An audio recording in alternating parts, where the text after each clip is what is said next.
Hello guys, இன்னைக்கு நம்ம ஒரு தரமான மூவி ஸ்டோரியோட தான் வந்திருக்கோம். எல்லாரும் யூடியூப்ல இப்போ ட்ரெண்டிங்கா போயிட்டு இருக்க டான் லீ அப்படின்ற ஆளை பத்தி எல்லாருக்கும் தெரிஞ்சிருக்கும். அவர் வேற யாரும் இல்ல, மா டாங் சியோக் அப்படின்ற கொரியன் ஆக்டர் தான். அவரோட படம் எல்லாமே அந்த கொரியன் சைடுல ரொம்பவே ஃபேமஸா போயிட்டு இருக்கும்.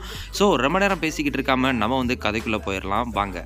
இங்க மூவி ஸ்டார்ட் ஆகும்போதே பாத்தீங்கன்னா ஒரு கார் இன்னொரு காரை ஃபாலோ பண்ணிக்கிட்டே போகுது. ஒரு கட்டத்தில் பாத்தீங்கன்னா அந்த கார் முன்னாடி போன காரை இடிச்சிருது. தெரியாம இடிச்சிட்டேன்னு சொல்லிட்டு உள்ள இருந்து ஒருத்தன் வெளியில வர்றான். வந்ததுக்கு அப்புறம் பாத்தீங்கன்னா அவர் பார்க்காத நேரத்தில் அவரை குத்தி கொலை பண்ணிடுறான். கொலை பண்ணும் போதும் அவர் எவ்வளவோ ட்ரை பண்ணி தப்பிக்க பார்க்குறாரு. ஆனா அவரால் தப்பிக்க முடியல. அவன் கொலை பண்ணிட்டு போயிடுறான். அப்படியே கட் பண்ணி இன்னொரு பக்கம் வந்தா நம்ம ஹீரோவை காட்டுறாங்க. அவர் ஒரு காப்பு டிராஃபிக்ல மாட்டிக்கிட்டு அவர் ஒரு கேஸை இன்வெஸ்டிகேட் பண்றதுக்கு போயிட்டு இருக்காரு. அப்போ இங்க ரோட்டுக்கு சைட்ல இருந்து 2-3 ரவுடி பசங்க தகராறு பண்ணிக்கிட்டு இருக்காங்க. அதை பார்த்து நம்ம ஹீரோ பொறுக்க முடியாம பொங்கி எழுந்து அந்த இடத்துக்கு போறாரு. அந்த இடத்துக்கு போனது மட்டும் இல்லாம அங்க இருக்க ரவுடி எல்லாருமே அடிக்க ஆரம்பிக்கிறாரு. அந்த இடத்தையே தாறுமாறாக்கிட்டு இருக்காரு. அந்த போலீஸ்காரன் அங்க எல்லாரும் அடிச்சுக்கிட்டு இருக்கிறது நம்ம கேங்ஸ்டரான டான்லியோட காதுக்கு வருது. ஏன்னா அந்த இடத்துக்கு சொந்தமானவரே நம்ம டான்லி தான். இதெல்லாம் தெரிஞ்சுக்கிட்ட நம்ம டான்லி உடனே அந்த போலீஸோட சீஃபுக்கு கால் பண்றாரு. கால் பண்ணிட்டு உன்னோட ஆளு மறுபடியும் வந்துட்டான், அவனை எப்படியாச்சும் அங்கிருந்து போக சொல்லு அப்படின்னு சொல்லிட்டு அந்த சீஃபு கிட்ட சொல்றாரு.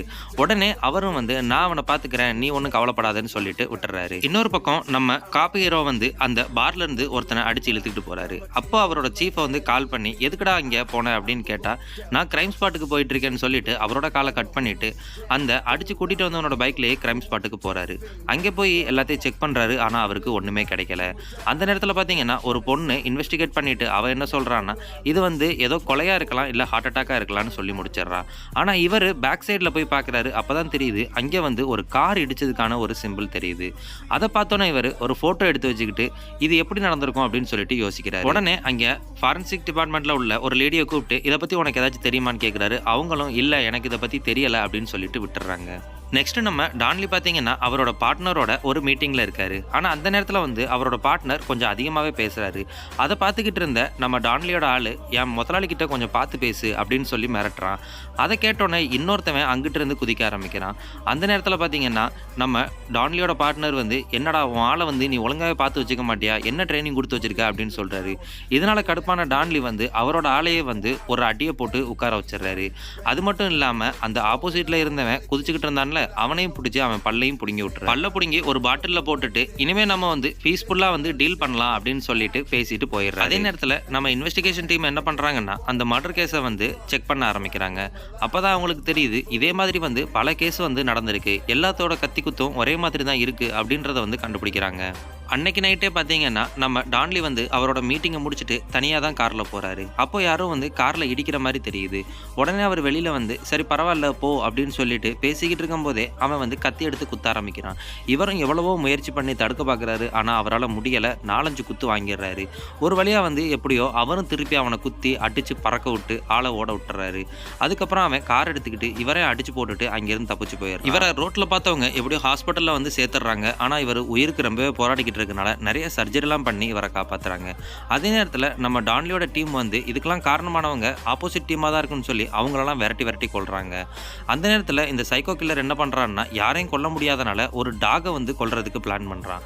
ஆனா அந்த நேரத்தில் அந்த டாகோட ஓனர் அவனை தடுக்க முயற்சிக்கும் போது அவரையும் குத்தி கொலை பண்ணிட்டு போயிடுறான். அப்பதான் நம்ம டான்லியோட ஆளு இதுக்கெல்லாம் காரணம் அன்னைக்கு உங்க கூட டீல் பேசின ஒருத்தன் தான் அப்படின்னு சொல்லிக்கிட்டு இருக்கும்போது, இல்ல இந்த காரை கொண்டு போய் கண்டுபிடின்னு சொல்லி ஒரு நம்பரை எழுதி கொடுக்குறாரு. டான்லி அந்த சைக்கோ கில்லர்கிட்ட குத்து வாங்கினது எப்படியோ தெரிஞ்சுக்கிட்ட நம்ம போலீஸ் அந்த இடத்துக்கு வந்துடுறான். வந்துட்டு நீ தான் அவங்ககிட்ட குத்து வாங்கினியே, என்கிட்ட அதை பற்றி சொல்லு, நான் உனக்கு ஹெல்ப் பண்ணுறேன், அவனை எப்படியாச்சும் நான் பிடிச்சி தரேன் அப்படின்னு சொல்லிட்டு சொல்கிறாரு. ஆனால் இவரோ அவனை பிடிச்சா நான் தான் அவனை கொல்லுவேன், அவனை உங்ககிட்டலாம் சொல்ல மாட்டேன் அப்படின்னு சொல்லிட்டு என்னை யாருமே குத்த கிடையாது, நான் கீழே தான் விழுந்தேன் அப்படின்ற மாதிரி சொல்லி அவனை விரட்டிடுறாரு. அப்போ நம்ம போலீஸ் எப்படியோ நம்ம டான்லியோட இடத்துக்கு போயிட்டு அங்கே அந்த காரில் ஏதாச்சும் கிடைக்குதான்னு பார்க்குறது. அப்போ தான் தெரியுது அந்த காருக்கு பின்னாடி இடிச்சிருக்குது. எல்லா கேஸ்லையும் பார்த்தீங்கன்னா இதே மாதிரி காருக்கு பின்னாடி இடிச்சு தான் அவன் கொண்டிருக்கான். இதை கொண்டு போய் நம்ம போலீஸ் என்ன பண்றாருன்னா சீஃப் கிட்ட சொல்றாரு. ஆனா அந்த சீஃப் என்ன பண்றாருன்னா அவனோட கேஸ்ல நீ உள்ள போகாதன்னு சொல்லி அவனை மிரட்டி விட்டுறாரு. நெக்ஸ்ட் டே ஒருத்தன் போன் பேசிக்கிட்டு நடுராத்திரில நின்றுகிட்டு இருக்கான். அவனை பார்த்து அந்த சைக்கோ கில்லர் இவனையும் போட்டு தள்ளணும்னு சொல்லிட்டு பிளான் பண்றான். அந்த நேரத்துல தான் நம்ம டான்லி என்ன பண்றாருன்னா ஒரு ஆளை ரெடி பண்ணி இவனை வரையறதுக்கு பிளான் பண்றாரு. அப்பதான் அந்த சைக்கோ கில்லரோட ஃபேஸையே முதல் முறையா காட்டுறாங்க. அப்போ நம்ம டான்லி என்ன பண்றாருன்னா அவர் டிராயிங் ஆர்டிஸ்ட்டை வச்சு வரைஞ்ச அந்த போட்டோ அவரோட அவரோட அசிஸ்டண்ட்டை கொடுத்து இவனை எப்படியாச்சும் கண்டுபிடி அப்படின்னு சொல்கிறாரு. ஆனால் அந்த சைக்கோ கில்லர் வந்து ஒருத்தனை கொலை பண்ணிட்டு அவனோட வண்டியை எடுத்துக்கிட்டு அங்கேருந்து கிளம்பிடுறான். கிளம்பும்போது தான் தெரியுது அந்த வண்டியில் இன்னொருத்தனும் இருக்கான். அவனையும் அவன் கொலை பண்ணி அங்கேயே தூக்கி போட்டுட்டு அந்த கத்தியையும் அங்கே போட்டுட்டு போயிடுறான். அப்போ நம்ம காப்பு ஹீரோ என்ன பண்ணுறாருன்னா, நம்ம டான்லிக்கு சொந்தமான கேம்பிளிங் விளையாடுற பிளேஸ் எல்லாம் வந்து கண்டுபிடிச்சி அதெல்லாம் சீஸ் பண்ணுறாரு. அதுக்கப்புறமா டான்லிகிட்ட போயிட்டு நீ எனக்கு ஹெல்ப் பண்ணலைன்னா நான் உன்னையும் அரெஸ்ட் பண்ணுவேன் அப்படின்னு சொல்கிறாரு. ஆனால் டான்லி வந்து என்ன சொல்கிறாருன்னா, நீ வந்து ஒரு போலீஸ்காரனை நான் எப்படி நம்புறது அப்படின்னு கேட்குறாரு. அப்போ நம்ம ஹீரோ என்ன சொல்கிறாருன்னா, அந்த கில்லர் ஒரு சீரியல் சைக்கோ கில்லர், அவனை விட்டால் எல்லாரையும் கொன்றுவான் அப்படின்னு சொன்னோன்னே நம்ம டான்லிக்கு அதிர்ச்சி ஆயிடுது. ஆனால் வந்து அப்படியும் அவர் வந்து ஹெல்ப் பண்ணுறதுக்கு ரெஃப்யூஸ் பண்றாரு. நெக்ஸ்ட் பாத்தீங்கன்னா நம்ம டான்லி வந்து அவரோட அசிஸ்டண்ட்டை சொல்லி எப்படியோ அந்த காரை வந்து கண்டுபிடிக்க சொல்லியிருப்பாரு. அவனுங்க வந்து காரையும் அவன் விட்டுட்டு போன அந்த கத்தியையும் கண்டுபிடிச்சிட்டு வந்து கொடுத்துட்றானுங்க. நெக்ஸ்ட் நம்ம டான்லி வந்து ஹீரோவை கூப்பிட்டு சரி நம்ம வந்து ஹெல்ப் பண்ணிக்கிறலாம் அப்படின்னு சொல்லிட்டு அந்த காரோட கீயை வந்து ஹீரோ கிட்ட கொடுத்துட்டு நம்ம 2 பேரும் ஹெல்ப் பண்ணிக்கிடுவோம். ஆனால் வந்து யார் வந்து ஃபர்ஸ்ட் அவனை பிடிக்கிறாங்களோ அவங்களுக்கு தான் வந்து அந்த சைக்கோ கில்லர் வந்து சொந்தம் அப்படின்னு சொல்லிட்டு அவர் வரைஞ்ச அந்த போட்டோவையும் கொடுத்துட்றாரு. எப்படியோ அவங்க 2 பேரும் வந்து சேர்ந்து இந்த கேஸை கண்டுபிடிக்கலாம் பிளான் பண்றாங்க. அப்போ நம்ம ஹீரோ வந்து ஒரு இன்வெஸ்டிகேஷன் டீமை ரெடி பண்ணி அந்த காரை வந்து அனலைஸ் பண்றாரு. அந்த கார்ல எது கிடைச்சாலும் அதை வச்சு அந்த சைக்கோ கில்லரை கண்டுபிடிச்சிடலான்னு பிளான் பண்றாரு. இதுக்கு ஆள் பலமும் பணபலமும் வந்து நம்ம டான்லி வந்து கொடுக்குறாரு. இதுக்கிடையில அதே சைக்கோ கில்லரோட கத்தியை வச்சு அவரோட டீலில் ஒத்து வராத ஒரு ஃப்ரெண்டையும் கொலை பண்ணிடுறாரு. ஏன்னா அப்போ தான் அந்த பழி வந்து அந்த சைக்கோ கில்லர் மேலே போகும்னு சொல்லிட்டு விட்டுறாரு. நம்ம ஹீரோ வந்து அந்த கார்லேருந்து கண்டுபிடிச்ச எல்லா ஃபாரன்சிக் திங்ஸையும் வந்து அந்த ஃபாரன்சிக் டிபார்ட்மெண்ட்டில் இருக்க ஒரு லேடிட்ட கொடுத்து அதை கண்டுபிடிக்க சொல்கிறாங்க. அதே நேரத்தில் அந்த லேடி டான்லியோட ஃப்ரெண்டு மர்டர் கேஸையும் வந்து அவங்க தான் எடுத்து பார்த்துக்கிட்டு இருக்காங்க. நெக்ஸ்ட் இதே மாதிரி கண்டினியூஸாக மர்டர்ஸ் எல்லாம் நடந்துகிட்டே இருக்கனால இனிமேல் இந்த கேஸ் இந்த டிபார்ட்மெண்ட் இருக்கக்கூடாதுன்னு சொல்லிட்டு அதை பார்க்கறதுக்கு புதுசாக ஒரு டிபார்ட்மெண்ட்டே அனுப்பி வச்சிடறாங்க.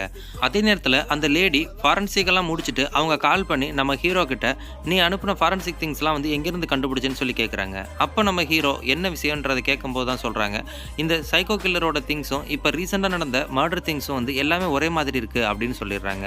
அதை கேட்டோன்னா நம்ம ஹீரோக்கு வந்து அதிர்ச்சி ஆயிடுது. ஏன்னா அந்த கத்தி வந்து நம்ம டான்லி கிட்ட தான் இருந்துச்சு, அது எப்படி அந்த இடத்துக்கு போயிருக்கும் அப்படின்னு சொல்லிட்டு திங்க் பண்ணும்போது தான் அவருக்கு ஸ்ட்ரைக் ஆகுது. அப்போ தான் அவருக்கு புரியுது இதுக்கெல்லாம் காரணம் வந்து டான்லி தான். ரீசெண்டாக நடந்த கொலைக்கு வந்து இந்த டான்லி தான் காரணம்னு சொல்லிட்டு அவர் அடிக்கிறதுக்காண்டி அவரோட வீட்டுக்கு போகிறாரு. ஆனால் நம்ம டான்லியோ வந்து அசால்ட்டாக ஃபோன் பேசிக்கிட்டே இவரை அடித்து துவம்சம் பண்ணிடுறாரு. நெக்ஸ்ட் இந்த நியூஸ் வந்து எப்படியோ வந்து நம்ம சைக்கோ கில்லருக்கு தெரிஞ்சிருது. அப்போ அவனுக்கு என்ன தோணுதுன்னா, இந்த கொலையை வந்து நம்ம பண்ணவே இல்லையே, வேற எவனோ பண்ணிட்டு நம்மளோட கத்தியை தூக்கி அங்கே வச்சுட்டான் அப்படின்னு சொல்லிட்டு அவர் வந்து பிளான் பண்ணி நேராக அந்த இறந்து போனவரோட ஃபினரலுக்கு வந்து போகிறாரு. அங்கே போனதுக்கப்புறம் அங்கே இருக்க அந்த இறந்து போனவரோட அசிஸ்டண்ட்டை போய் அந்த கத்தி வந்து என்னோடது தான், ஆனால் அந்த கொன்னது வந்து நான் கிடையாது அப்படின்னு சொல்லிட்டு டான்லியை வந்து கையை கட்டிட்டு போயிடுறான். நெக்ஸ்ட் டே நம்ம போலீஸ் ஹீரோவும் டான்லியும் வந்து அந்த காரை வந்து அனலைஸ் பண்ணிக்கிட்டு இருக்காங்க. அந்த நேரத்தில் வந்து அந்த இறந்தவனோட அசிஸ்டண்ட் வந்து ஒரு கூட்டத்தையே கூட்டிட்டு வந்து நம்ம ஹீரோவையும் டான்லியும் அட்டாக் பண்ணுறான். எப்படியோ அவங்க 2 பேரும் வந்து சண்டை போட்டு அவங்க எல்லாரையும் அடித்து துவம்சம் பண்ணிட்டு அங்கேருந்து தப்பிச்சிடுறாங்க. இதுக்கிடையில் பார்த்தீங்கன்னா நம்ம ஹீரோட சீஃப் வந்து அவருக்கு வந்து ஒரு புது கேஸை கொடுக்குறாரு. ஒரு கிட்னாப் கேஸ் இருக்குது, அதை போய் பாரு, இனிமேல் நீ இந்த கேஸில் இன்வால்வ் ஆக வேணாம் அப்படின்னு சொல்லிடுறாரு. இதை கேட்டவர் வந்து இதுதான் உங்களுக்கு இம்பார்ட்டண்ட்டான்னு சொல்லிட்டு அந்த கிட்னாப் கேஸையும் பார்க்க போயிடுறாரு. ஆனால் அந்த கேஸில் இருக்க ஒருத்தன் வந்து அந்த லேடிக்கு கால் பண்ணி எனக்கு பணம் கொடுத்தா தான் நான் வந்து உங்கள் பொண்ணை விடுவேன் அப்படின்னு சொல்லிட்டு மிரட்டுறான். உடனே வந்து அவங்களும் ஒரு பணத்தை எடுத்துகிட்டு ஒரு கடைக்கு போகிறாங்க. அங்கே போனால் ஒரு லேடி வந்து அந்த பணத்தை வாங்கிட்டு போயிடுறாங்க. அந்த நேரத்தில் பார்த்தீங்கன்னா இன்னொருத்தவன் யாரோ வந்து நம்ம ஹீரோவை சைட்லேருந்து பார்க்குற மாதிரி தெரியுது. அப்போ தான் அவனுக்கு தெரியுது அதுதான் அந்த சைக்கோ கில்லர்னு சொல்லிட்டு அவனை விரட்ட ஆரம்பிக்கிறாங்க. ஆனால் ஒரு கட்டத்துக்கு மேலே அவனை விரட்டி பிடிக்க முடியாதனால அவன் தப்பிச்சு அங்கேருந்து போயிடுறான். போலீஸ் ஹீரோட டீம் வந்து அதே கடைக்கு திரும்பி வந்து நீ யாருக்காக பணம் வாங்கினு சொல்லிட்டு அந்த லேடியை மிரட்டுறாங்க. அப்போ அவங்க வந்து ஒருத்தன் வந்து எனக்கு $20 கொடுத்தான், அவனுக்காக தான் நான் வந்து அந்த பணத்தை வாங்கி உள்ளே வச்சேன், எனக்கு இப்படிலாம் நடக்கும்னு தெரியாது அப்படின்னு சொல்லிட்டு அவளும் எஸ்கேப் ஆயிடுறா. அதுக்கப்புறமா அவன் வந்து இங்கே எவ்வளோ நேரம் இருந்தான், ஏதாச்சும் வாங்கி சாப்பிட்டானான்னு கேட்கும்போது அவன் ஒரு ஜூஸ் குடிச்சான்னு சொல்கிறான். உடனே அந்த பாட்டில் எடுத்து கொடு, நான் செக் பண்ணணும்னு சொல்லிட்டு அவன் கேட்குறான். அந்த பாட்டில் வந்து ஆல்ரெடி எடுத்துகிட்டு போயிட்டாங்கன்னு சொன்னோன்னே அந்த பாட்டில் கிடக்கிற இடத்துக்கு போய் பார்த்தா அது ஒரு மலை மாதிரி குமிஞ்சிருக்கு. உடனே அவங்க அந்த ஃபாரன்சிக் டீமை கூப்பிட்டு அந்த பாட்டில் எல்லாரையும் அசஸ் பண்ணி பார்க்கும்போது தான் தெரியுது எப்படியோ அந்த பாட்டிலில் இருந்த கைரகையை எடுத்துடுறாங்க. எடுத்ததுக்கப்புறம் அவனோட அட்ரஸ் எல்லாத்தையுமே கண்டுபிடிச்சிடுறாங்க. அப்போ நம்ம ஹீரோ அந்த அட்ரஸுக்கு போய் பார்த்தா அங்கே வந்து யாருமே கிடையாது, ஆனால் அவனோட குடும்ப ஃபோட்டோவும் இருக்குது. அப்போ தான் நம்ம ஹீரோ என்ன பண்ணுறாருன்னா அவங்ககிட்ட இருந்த ஆல்ரெடி டிராயிங் ஃபோட்டோவையும் இந்த ஃபோட்டோவையும் வச்சு பார்க்கும்போது ரெண்டும் ஒன்று தான் தெரிஞ்சுக்கிட்டு அவனை சேஸ் பண்ணுறதுக்கு பிளான் பண்ணுறாரு.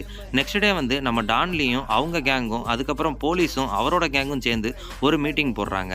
அப்போது இவனை பிடிக்கிறதுக்கு நம்ம என்னென்னலாம் பிளான் பண்ணணும்னு சொல்லிட்டு பேசிக்கிட்டு இருக்கும்போது இவங்களுக்குள்ளேயே கேங்ஸ்டர் போலீஸ் அப்படின்னு சொல்லிட்டு இலக்காரமாக ஃபைட் வர ஆரம்பிக்குது. இதுக்கிடையில் நம்ம ஹீரோ பூந்து இந்த போலீஸும் அந்த கேங்ஸ்டரும் சேர்ந்து தாண்டா அந்த அந்த சைக்கோ கில்லரை பிடிக்க போறோம், இது உங்களுக்கு புரியலையான்னு சொல்லி 2 பேரை அடிக்கிறாரு. அதுக்கப்புறமா டான்லியோட கேங்ல உள்ளவங்க எல்லாரையும் கூப்பிட்டு வச்சு இந்த போட்டோல இருக்கவனை கண்டுபிடிக்கிறவனுக்கு லைஃப் டைம் செட்டில் பண்றான்னு கைதி படத்துல வர்ற மாதிரி அப்படியே ஒரு டயலாக விட்டுட்டு தேட ஆரம்பிக்கிறானுங்க. நெக்ஸ்ட் டே டான்லி வந்து மழை பெஞ்சுக்கிட்டு இருக்கும்போது ஒரு கொடையை பிடிச்சிட்டு ஹீரோக்காண்டு வெயிட் பண்றாரு. ஆனா அப்போ வந்து ஒரு சின்ன பொண்ணு கொடை இல்லாம நிக்கவும் அவளுக்கு அந்த கொடையை கொடுத்து ஹெல்ப் பண்றாரு. அப்போ அந்த பொண்ணு அவங்க கிட்ட பேசிட்டு ஒரு பஸ்ல ஏறி போயிடுறா. ஆனா இவங்களுக்கு தெரியாது அந்த சைக்கோ கில்லரும் அந்த பஸ்ல தான் இருந்தான்னு. அன்னைக்கு நைட்டு நம்ம டான்லியோட கேங்கும் ஹீரோவோட கேங்கும் வந்து ஒரு பார்ட்டிக்கு போறாங்க. அங்கிருந்து பாட்டு பாடிக்கிட்டு டான்ஸ் ஆடிக்கிட்டு ஜாலியா இருக்காங்க. ஆனா அப்போ ஒரு டிவில நியூஸ் வருது.